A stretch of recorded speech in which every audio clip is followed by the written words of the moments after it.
In this series, we are going to learn different taxonomic topics, not that much related, but still we are going to learn them together as a bunch. The common factor about all these topics is that they are to a greater extent related to taxonomy or evolution. So we will be learning this unrelated topic together. So let's start. First, taxonomic collections. Taxonomy can be defined as a branch of zoology that deals with the classification of all living organisms that ever walked on this planet. Taxonomy in Greek means taxis means arranging and nomos means law.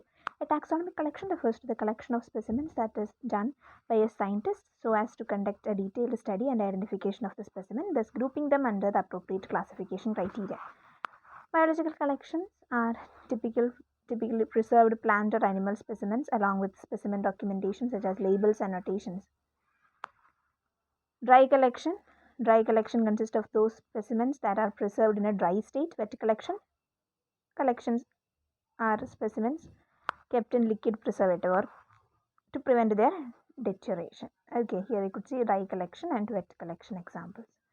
Types of collection. Herbarium. A herbarium is a collection of dried plant specimens that are mounted on sheets of paper.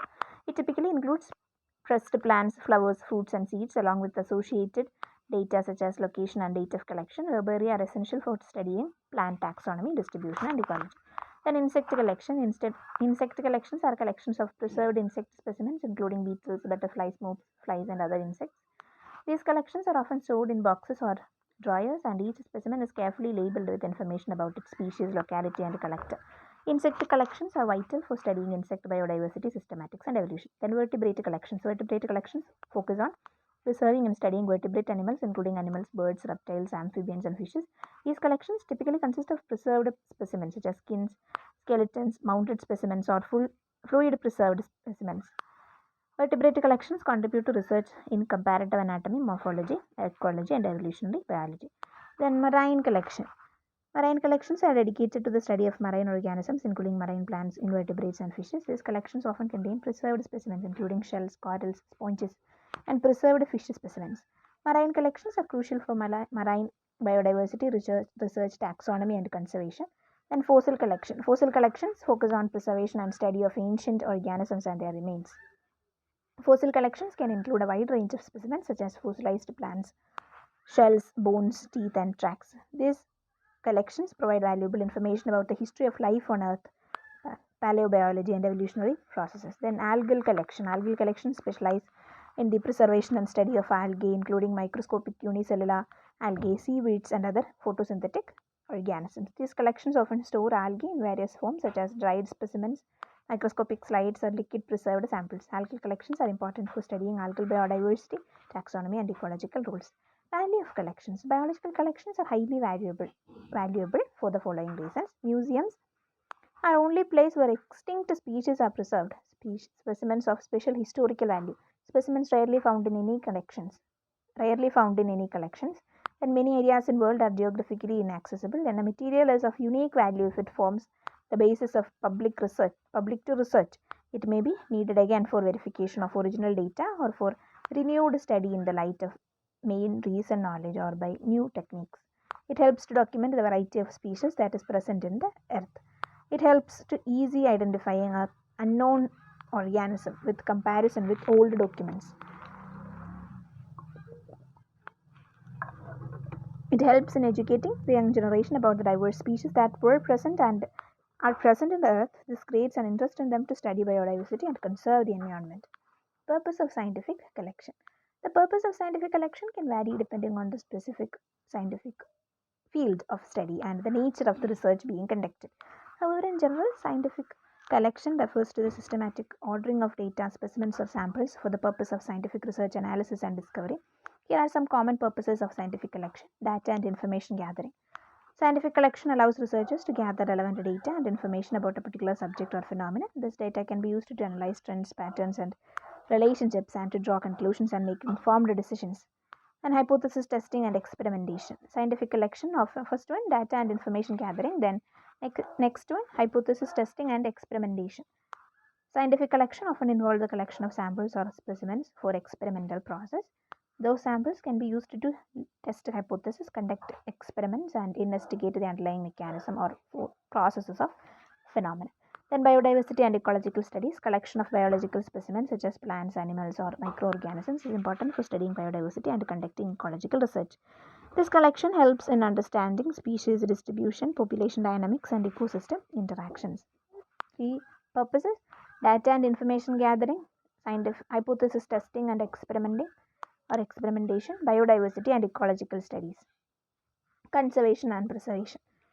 Scientific collection can involve the collection and preservation of rare or endangered species, genetic material, or cultural artifacts. This helps in conserving biodiversity, understanding historical contexts, and preserving valuable reasons for future generations. Then geological and environmental studies, collection of geological samples such as rocks, minerals, or soil, allows scientists to study Earth's history, climate change, and environmental processes. These collections provide insights into the composition of Earth crust, past climatic conditions, and the impact of human activities on the environment. And medical and health research. Scientific collection plays a crucial role in medical and health research by gathering samples such as blood, tissues, or genetic material for studying diseases, developing treatments, and advancing medical knowledge. Then astronomical and space exploration. Collection of astronomical data and space samples such as cosmic rays, meteors, meteorites, or lunar samples contribute to our understanding of the universe, planetary formation, and the search for extraterrestrial life. Overall, scientific collection serves as a foundation for scientific investigations, enabling researchers to expand knowledge, test hypotheses, solve problems, and make informed decisions across a wide range of disciplines. 4. Typologically oriented taxonomist. A collection was an identification collection. According to current thinking, biological classification is the ordering of populations, collecting then is the sampling of populations. An adequate sample of every population should be collected and preserved. Next topic, taxonomic characters and adaptation. The word taxonomy is derived from the Greek word taxis, means arrangement, and nomos means law. This word was first coined by A.P. de Candolle, a professor of university in France. Taxonomy is at least a study of the principles and practices of classification. As such as it is only a part of systematics. According to Mason, taxonomy is the synthesis of all the facts about organism into a concept and expression of the interrelationship of organisms. In simple terms, actually these are two parts of systematics. The first part, taxonomy, is concerned with describing and naming the many kinds of organisms that exist today, those that have been extinct for many, even millions of years, and also these that are becoming extinct. Taxonomic characters can be defined as any expressed attribute of an organism that can be evaluated and that has two or more discontinuous states or conditions. Thus, taxonomic value of a character is increased if the biological significance of the character has been determined. Taxonomic characters include morphological characters, physiological characters, molecular characters, etc. So, in this topic, it conveys information about taxonomic characters, its nature, and character-based adaptation. Taxonomic characters. Mayer, Linsley, and some other scientists. A taxonomic character is any attribute of an organism or group of organisms by which it differs from an organism belonging to a different taxonomic category or resembles an organism belonging to the same category.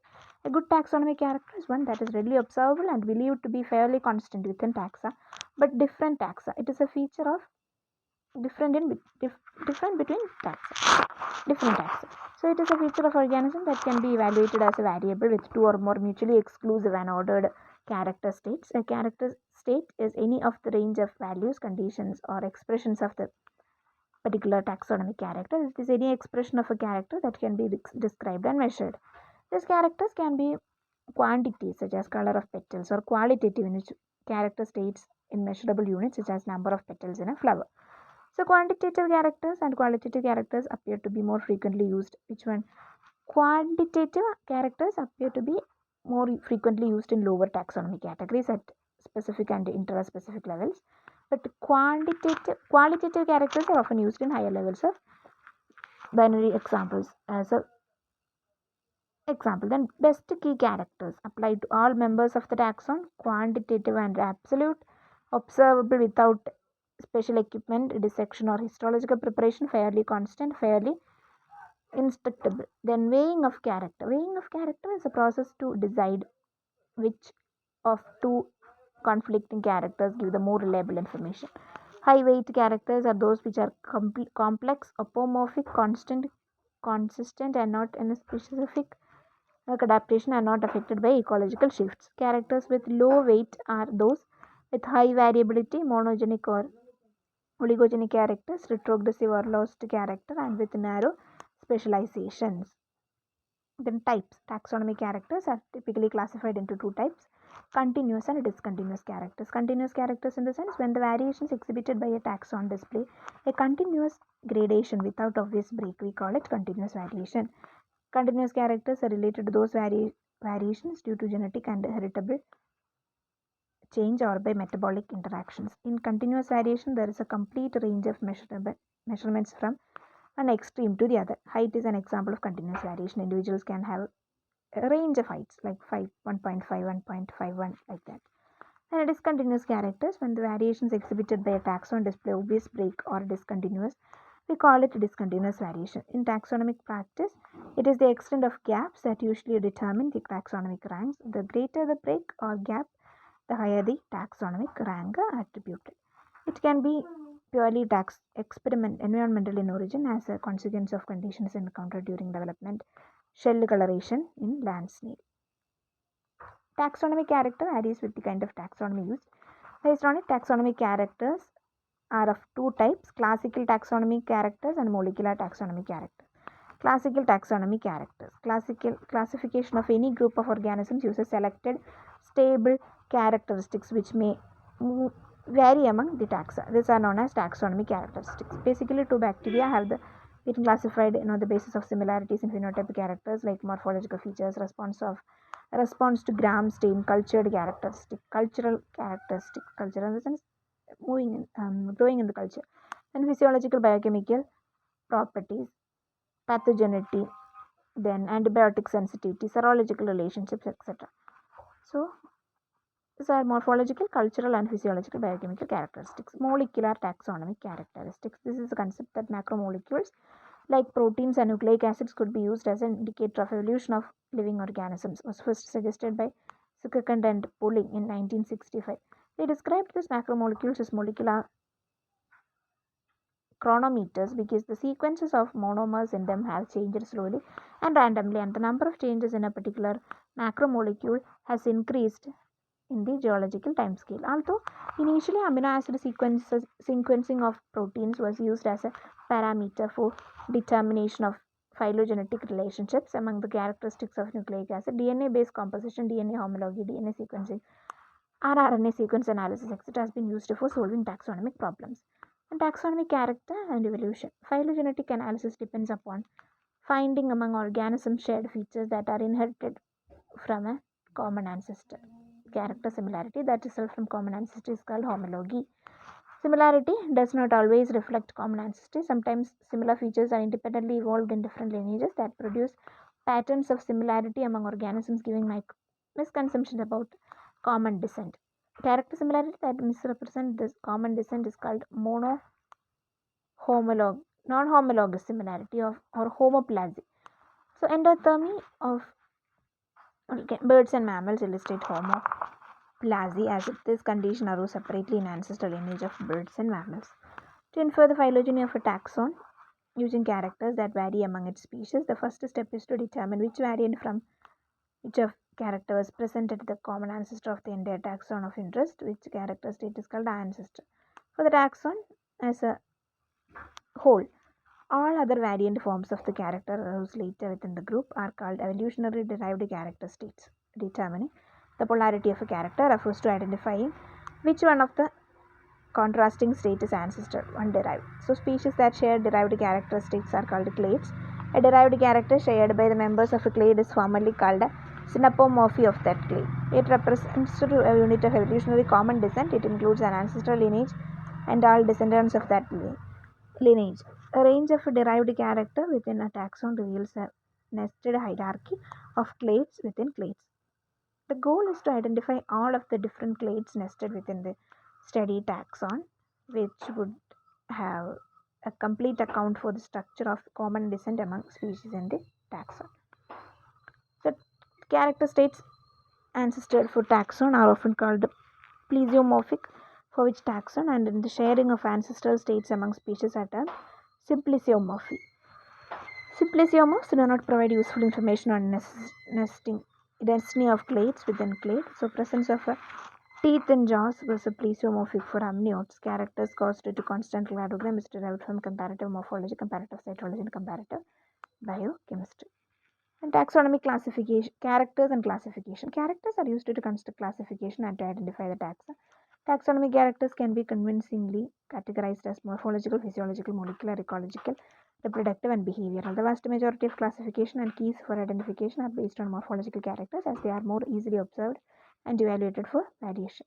Since they have innumerable variations, they help in identification and delimitation.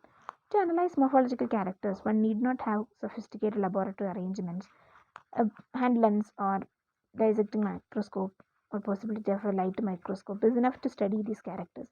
Morphological, physiological, and molecular characters have frequently been used at all levels of higher classification and for showing phylogenetic relationship among taxa. Then taxonomic characters like ecological, reproductive, and behavioral characters are used to detect infra-specific categories. In many cases, taxa are grouped informally on the basis of certain characters simply for convenience. For example, parasitoid females of this Rhaphiphonidae and Meloididae have been placed together primarily because of behavioral and developmental similarities. So, reproductive characters are used to classify at the species or interspecific level rather than being used to show relationship.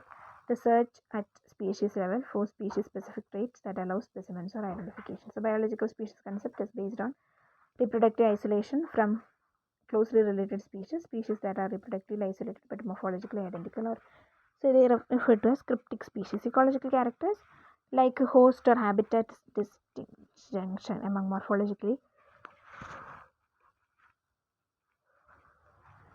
similar groups often provide clues about their ancestry. So, genus Trichogama, all species parasitize the eggs of a variety of hosts, but habitat specificity is seen in genes. Then, behavioral difference represent a rich character source for insect systematics at all levels, but practically for species discrimination.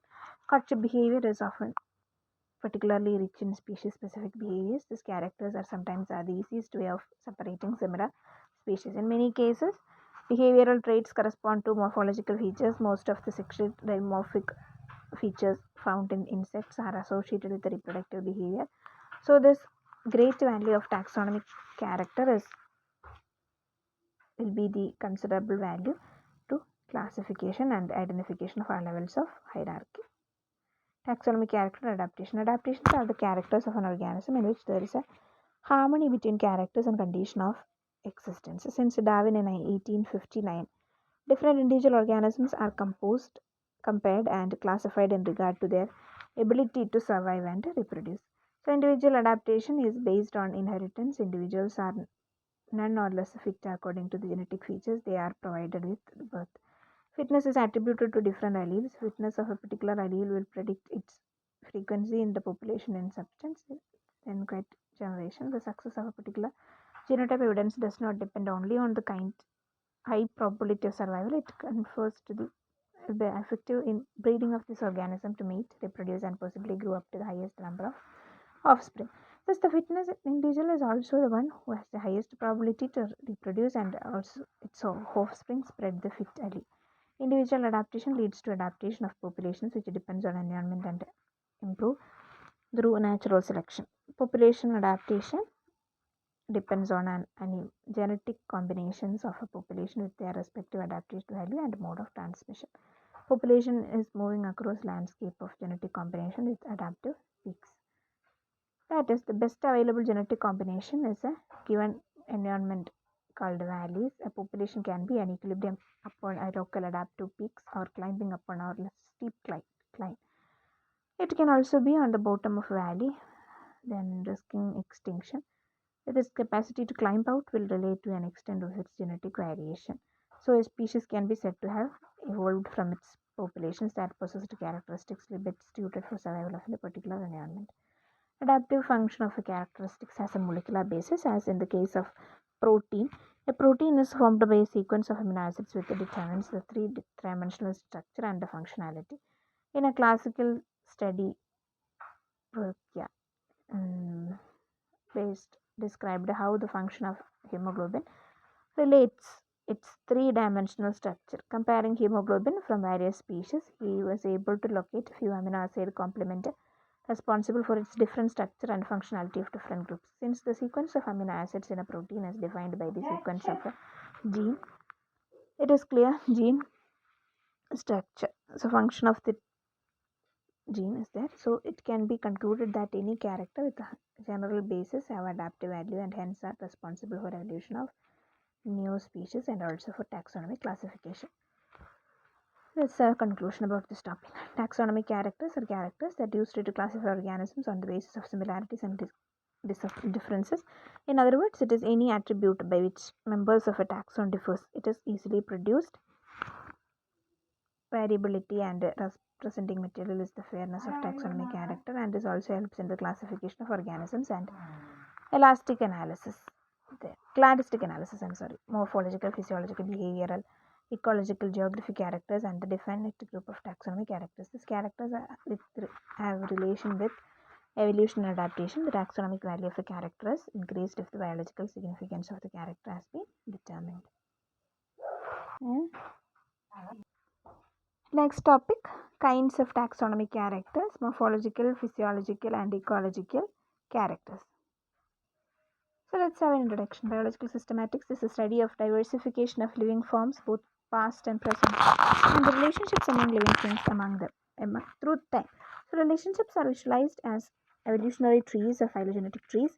Phylogenies have two components, branching order and branch length. Phylogenetic trees of species and higher taxa are used to study the evolution of traits and distribution of organisms. Systematics, in other words, is used to understand the evolutionary history of Earth. Taxonomic characters are the taxonomic attributes that can be used to provide the evidence from which relationships between taxa are inferred.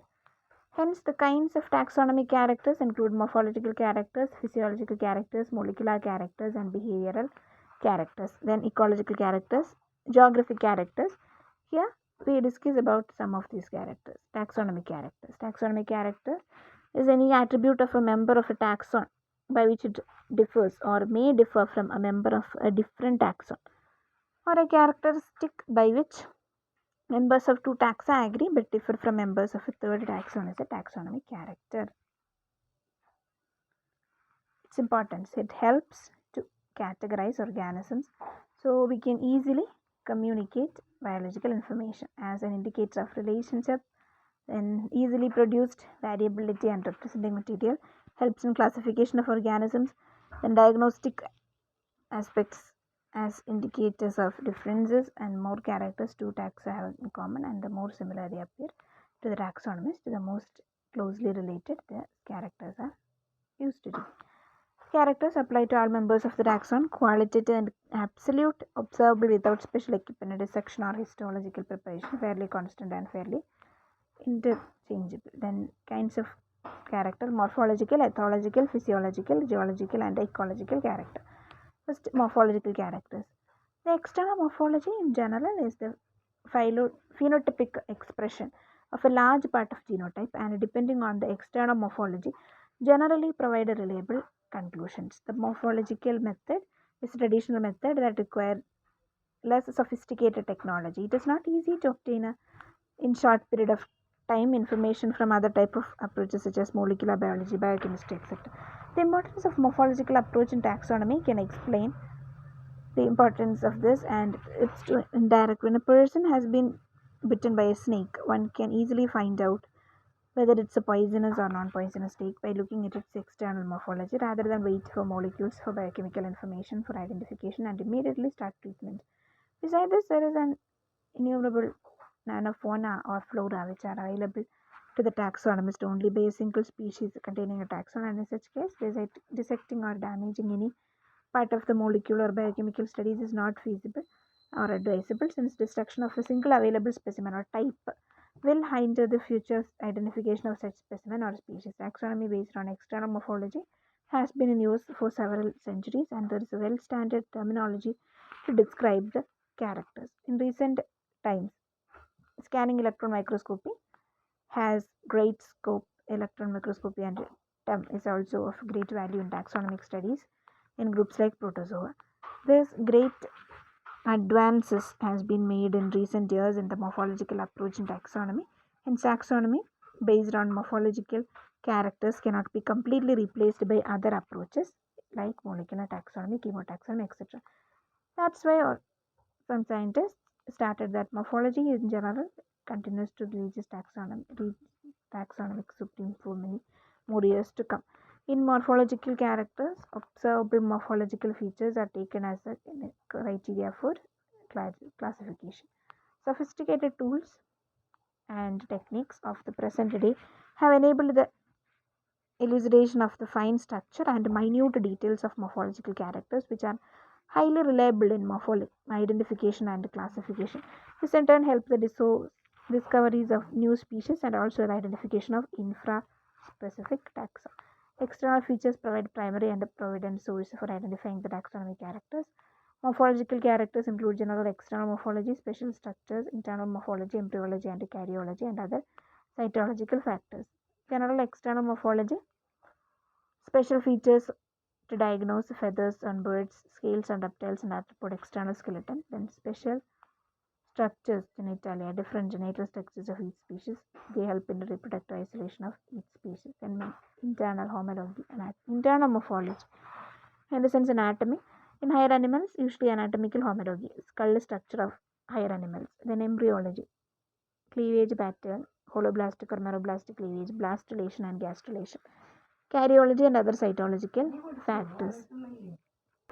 Karyology and other cytological factors. Chromosome number in a species helps in finding phylogenetic relationship. For example, Drosophila.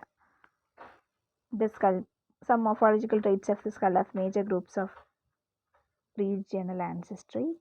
European, African, East Asian, indigenous people.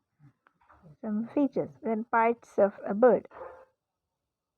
Eye line, crown lobe, noshi, mustache, then breast, crest, flank, wing bar, leading edge of underwing, crest, eye ring, cheek. These are some morphological features. Wing lining, etc. Then special structures, for example, genitalia. Different genital structures of each species helps in reproductive isolation. Holoblastic cleavage and meroblastic cleavage. Embryonic development in different species. Next, physiological characters. Physiological characters. Studies on anatomy of animals and plants have also been used for taxonomic studies.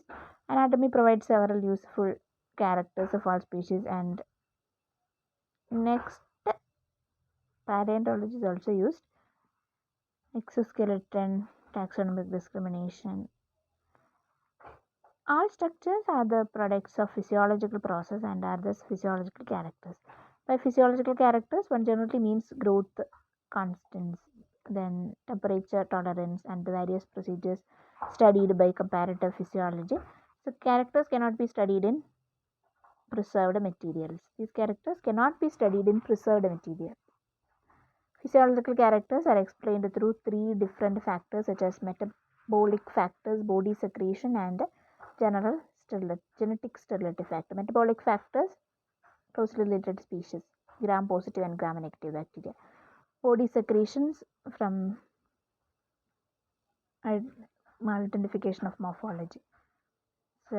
Secretory glands number, size, wax secretion of scale, insect, and mealybugs. Then genetic sterility factor, different species cannot reproduce a new young one by mating to each other. Then as a result of mating produce a genetically sterile species. They may be totally or partially infertile. Horse plus donkey is equal to mule. Gram negative and gram positive factors. Scale insect covered with wax. And ecological characters. states that no two species with identical ecological requirements can coexist in the same place. Every species has its own ecological niche. However, if two or more species coexist in the same area, they usually avoid competition by differing in their species specific requirements, and this phenomenon is known as competitive exclusion.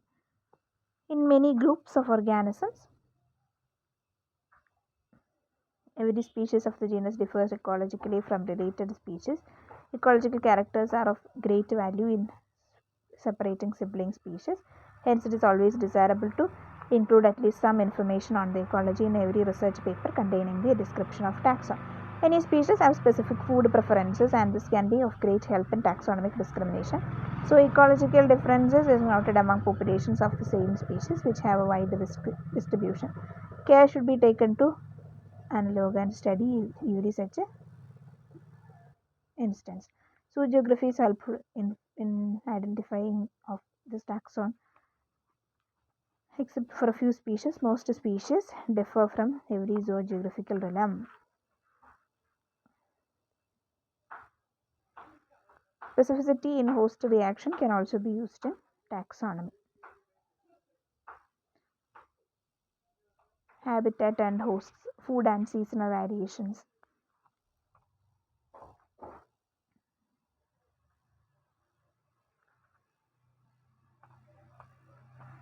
The characters are used to classify organisms on the basis of similarities and differences is called taxonomic characters. A characteristic by which members of a taxa agree but differ from members of a third taxa.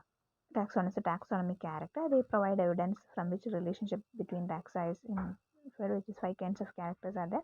We discuss about 3 of them. Morphological characters, observable morphological characters such as external features, special structures in Italia, internal morphology, embryology, and karyology, etc. Physical characters, generally it is hard to define, but in contrast, general physical features such as metabolic, body secretions, genic steady factors are taken as a criteria for classification. Ecological classification, the coordinates, habitats, niche, food, seasonal variation, parasites, and host reactions are taken as a criteria for classification. Based on these characters, biological world is classified into different categories or taxa.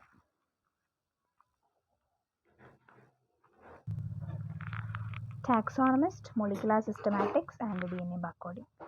A taxonomist is an information scientist who studies how different ideas and entities can be categorized. Types of taxonomists.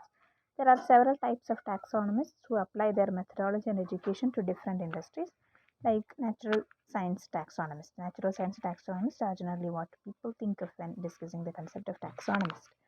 Taxonomists who work in natural science fields name and classify plants, animals, and natural elements. They identify and name new species and disease so that other scientists can discuss them appropriately during their studies. Business taxonomists develop hierarchies and classification of different jobs, responsibilities, and economic activities. Then, business taxonomists often work in record management or human resources to create logical workflows and workplace reporting systems. They also analyze economic activity in different industries to facilitate research and policy making decisions. Digital taxonomists organize web content to make it easier for users to access.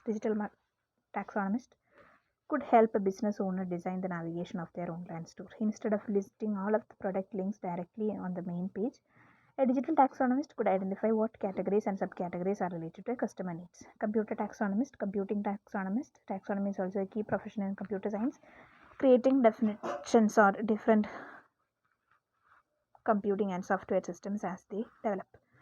Computing taxonomists commonly work with search engines to make user research most relevant based on the categories they search for and use how result related to a keyword.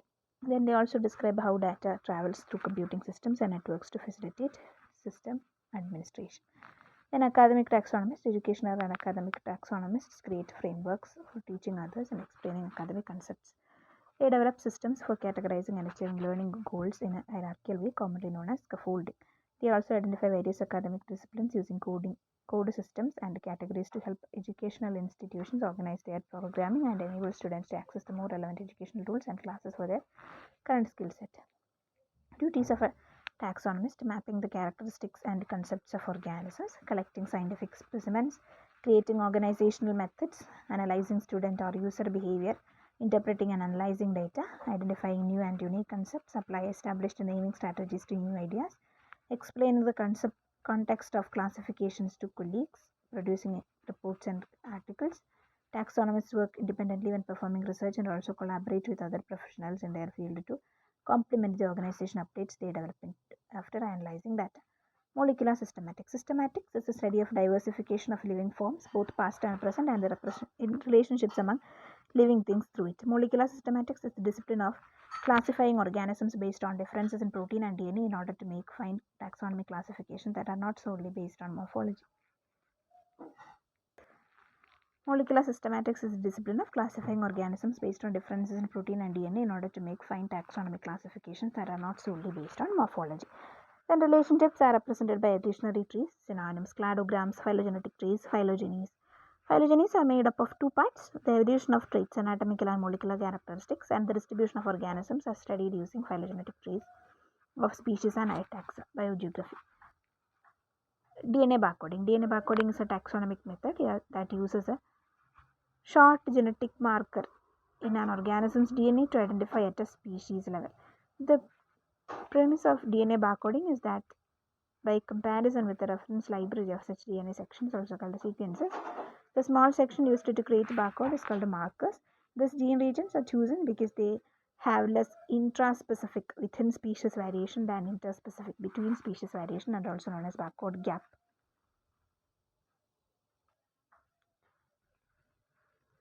The most commonly used barcode region for animals and some protists is a portion of cytochrome C oxidase gene found in mitochondrial DNA.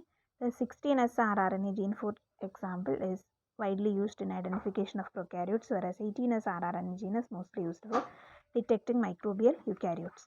Other genes suitable for DNA barcoding are the internal transcribed spacer, tRNA, often used for fungi, and Rubisco, used for plants. Then microorganisms are detected using various gene regions. How to create a DNA barcoding database? Collect the specimen, carefully check for their DNA quality to ensure the reliable for barcoding. For each sample, taxonomic identification and collection of data will be recorded. Organism will be photographed in their natural habitat and in the laboratory. Vouchers will be sorted in collection of the respective GBOL, German Barcode of Life Institution, and laboratory isolates small piece of tissue from each specimen and extract DNA. The DNA barcode region will be isolated and replicated using the process called PCR. The DNA barcode is generated consisting of a few hundred base pairs, long sequence of 4 different letters. These letters are present in the 4 nucleic acids in the DNA. Then sequence and metadata, data collected, photographs, taxonomy of the sample will be tested by the professional or GBOL scientist.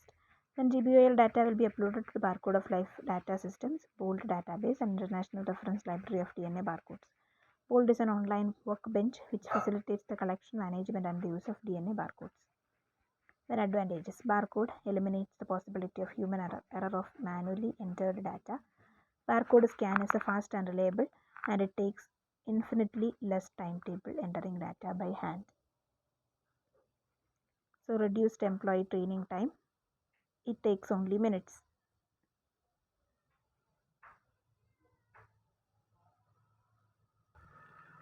Barcodes are inexpensive to design and print. Barcodes are extremely versatile.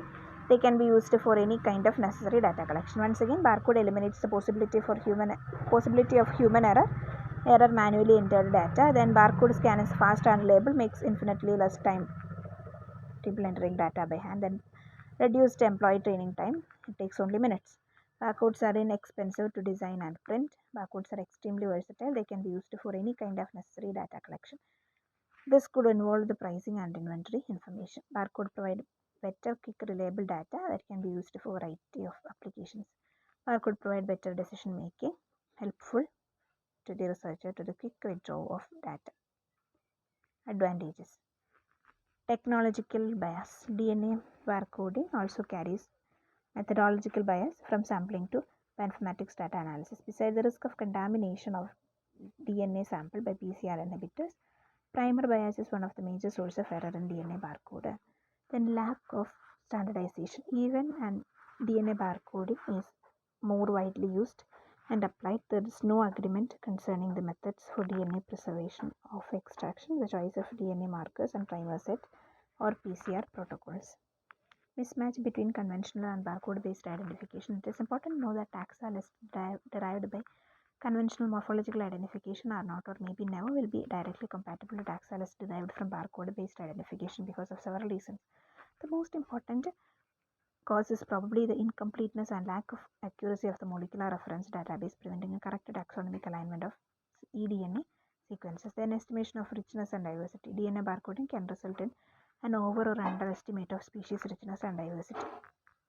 Applications. Identification of new species by using small section even if it's to a small tissue. Once again, disadvantages: technological bias, lack of standardization, mismatch.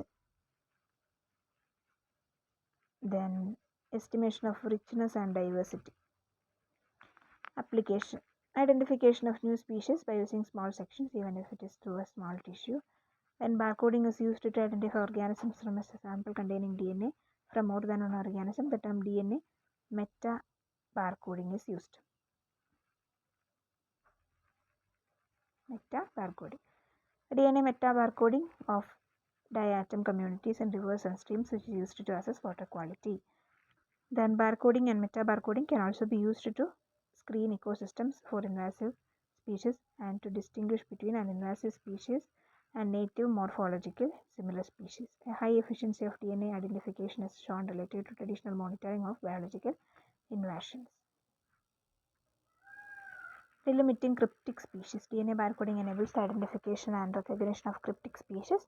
The results of DNA barcoding analysis depends, however, upon the choice of analytical methods. So the process of delimiting cryptic species using DNA barcodes can be as subjective as any other form of taxonomy. To check the food quality, DNA barcoding and meta-barcoding can be useful in diet analysis studies and is typically used if prey specimens cannot be identified based on morphological characters. The purpose is to guarantee food traceability, to minimize food piracy, and to evaluate local and typical agro-food production. To check food quality, delimiting cryptic species.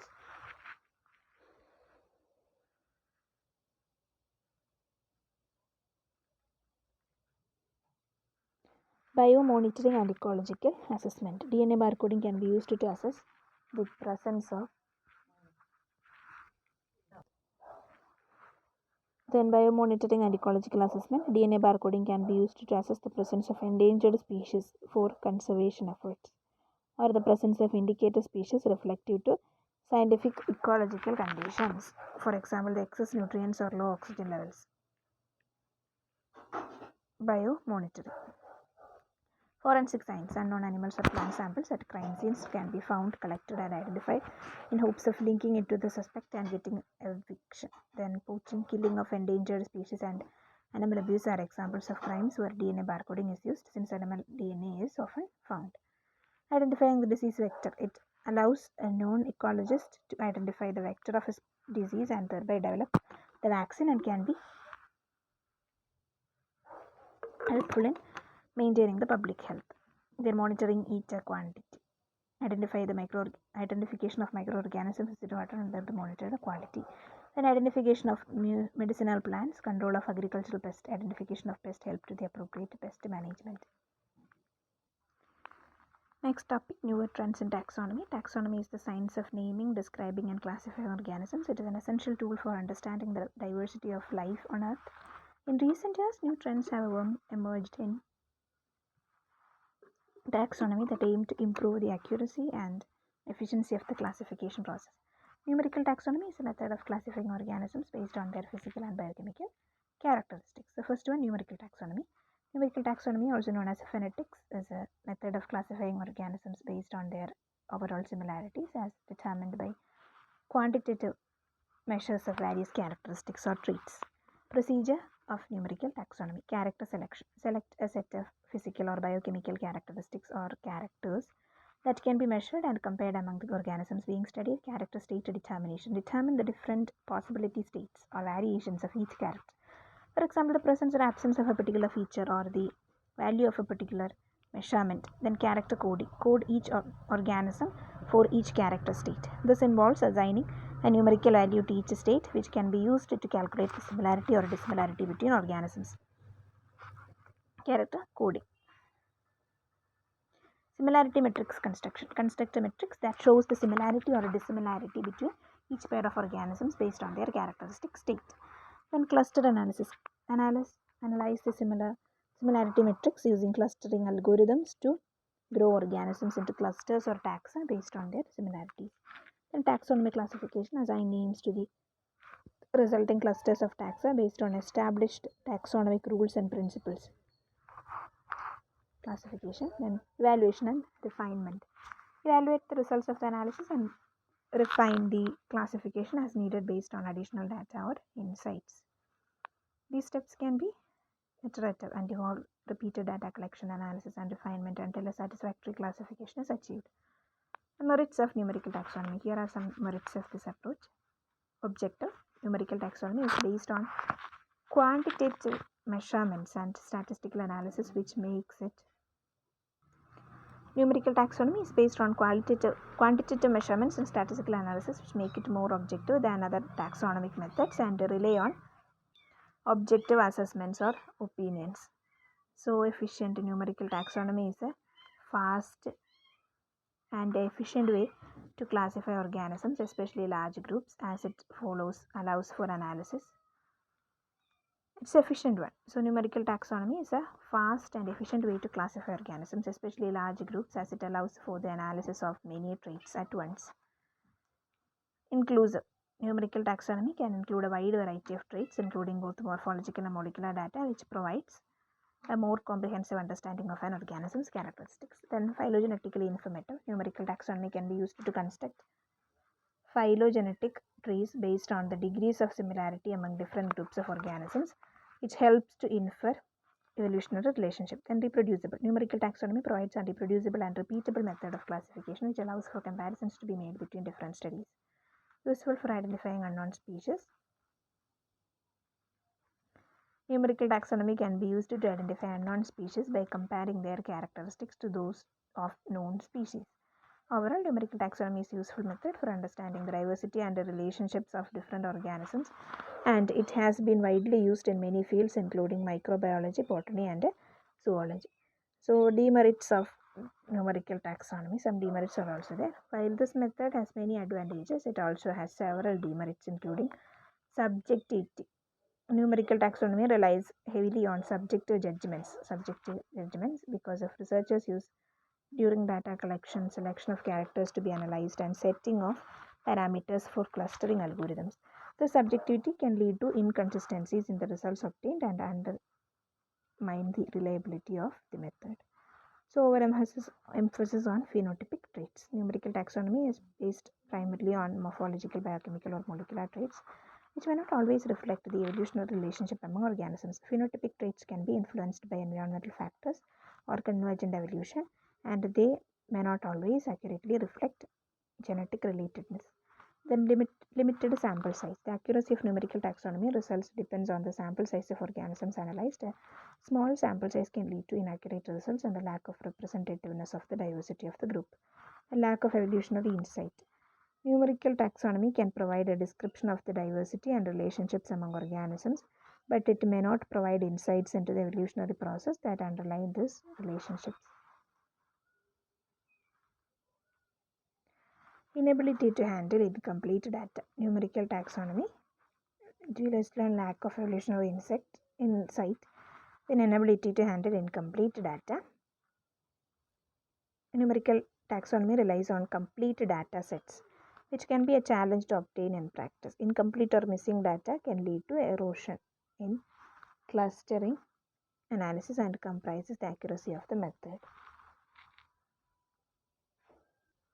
It can be a challenge to obtain the practice. Incomplete or missing data can lead to errors in classification and clustering analysis and compromise the accuracy of the method. Overall, a numerical taxonomy can be a useful tool for classifying organisms based on their traits. There are several limitations and that should be taken into consideration. Once again, we are going to have a quick recap about this. Numerical taxonomy. Procedure. First, character selection.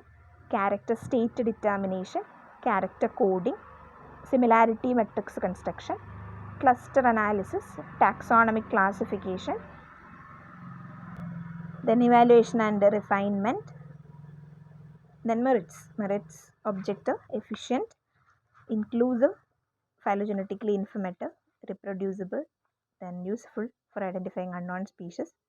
These are the merits. Then demerits, subjectivity, overemphasis on phenotypic traits, limited sample size, lack of evolutionary insight, inability to handle incomplete data.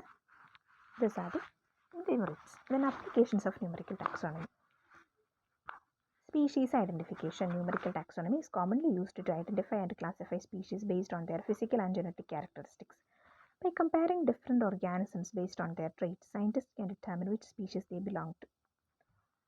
Phylogenetic analysis. Numerical taxonomy is also used to study the evolutionary relationship between different species. By comparing the characteristics of different organisms, scientists can construct phylogenetic trees that show the evolutionary history of different organisms. Then biogeography. Numerical taxonomy can help researchers understand how different species are distributed geographically. By comparing the characteristics of organisms from different locations, scientists can gain insights into how they have evolved and migrated over time. And conservation biology. Numerical taxonomy can also be used to study endangered species and develop conservation strategies. By understanding the genetic and physical characteristics of different populations, researchers can identify which groups are at most risk and develop target conservation efforts in medical research to identify and classify different strains of bacteria, viruses, and other pathogens. This can help researchers develop new treatments and prevent the spread of infectious diseases. And biodiversity studies to study about different ecosystems and living organisms, physical and genetic traits. Then conservation biology, agriculture,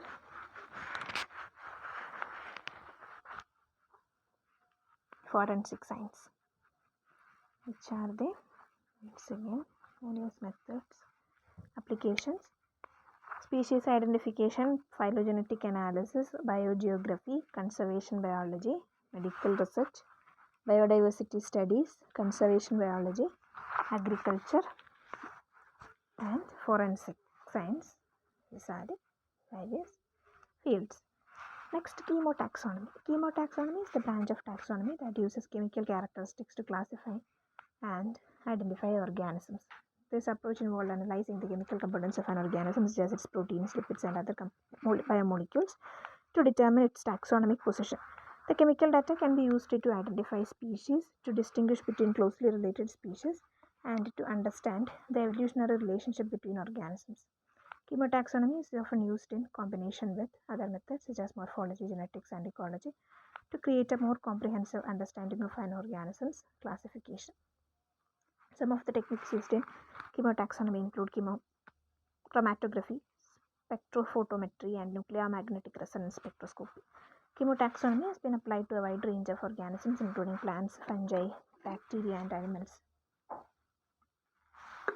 It has provided important insights to the evolutionary relationships and biochemical diversity of these organisms and has helped to identify new species and natural products with potential use in medicine and other fields. Procedure. Collection of samples. The first step in chemotaxonomy is the collection of samples from the organism to be studied. These samples can be obtained from various sources such as plant leaves, fruits, flowers, stems, roots, or animal tissues. Extraction of chemical compound. After collection, the samples are proposed to extract the chemical component that will be analyzed. Different extraction methods can be used depending on the nature of the component being studied and the type of organism from which the samples were obtained. Separation of compounds. Once the chemical compounds are extracted, they are separated into different groups based on their physical and chemical properties. This can be achieved using techniques such as chromatography or electrophoresis. Identification of compounds. Analytical techniques are used like mass spectrometry or nuclear magnetic resonance spectroscopy. Then quantification. Relative amounts are determined, which can provide information about the metabolic pathways and physiological functions of the organism. Then classification of organisms. The chemical data obtained from the samples are then used to classify and identify the organism. Statistical methods are used like cluster analysis and principal component analysis. Then comparison with other organisms. Finally, the chemical data can be compared with the data from other organisms to determine relationships and evolutionary history. Once again, let's learn about the procedure. Collection of samples, extraction of chemical compounds, separation of compounds, identification of compounds, then quantification of compounds, then classification of organisms, then comparison with other organisms. Then merits of chemotaxonomy, high taxonomic resolution. Chemotaxonomy provide a high level of taxonomic resolution and can differentiate between closely related species or subspecies that may appear identical based on their morphology or other traditional taxonomic methods. Non-invasive. Unlike traditional taxonomic methods that may require the destruction or manipulation of the specimen, chemotaxonomy is non-invasive and require only a small amount of the sample which can be obtained without harming the organism. Rapid and cost-effective. The analysis of chemical compounds can be done quickly and at a lower cost than some other traditional taxonomic methods. Complementary to other methods, chemotaxonomy can be used in conjunction with other traditional taxonomic methods such as morphology, physiology, and genetics to provide a more complete understanding of the evolutionary relationship among organisms. Then useful for ecological studies. The chemical composition of organisms can provide insights into their ecological roles, interactions, and adaptations, making chemotaxonomy a valuable tool for ecological studies. Then application in biotechnology and pharmacology, discovery of drugs, etc. Then provide a stable classification independent of geographic location. Useful for conservation biology, provide a historical perspective. These are some major aspects related to advantages. Once again, merits. High taxonomic resolution, non-invasive, rapid and cost-effective.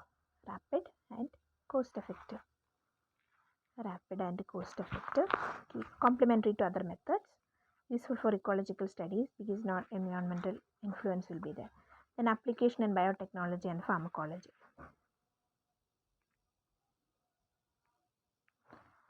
Stable classification, independent of geographic location, useful for conservation biology, provide historical perspective. Chemotaxonomy demerits, limited scope, variability of chemical compounds,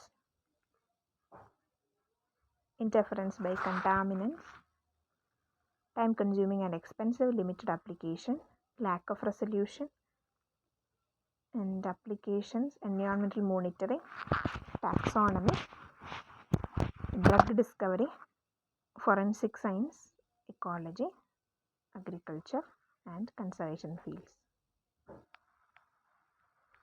Then serotaxonomy, organisms based on their serological characteristics, presence of specific proteins or antigens in their blood serum. Procedure include collect blood samples, separate the serum, identify antigens, compare antigens, classify organisms, validate classification. Merits include rapid and cost-effective method, highly specific, able to detect cryptic species, large sample sizes, widely applicable, then stable, complementary.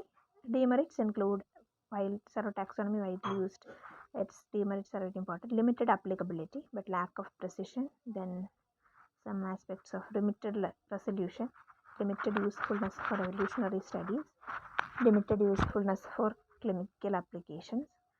Applications include disease diagnosis, animal breeding, forensic science, then evolutionary studies, vaccine development, disease surveillance, blood transfusion compatibility testing, then quality control testing.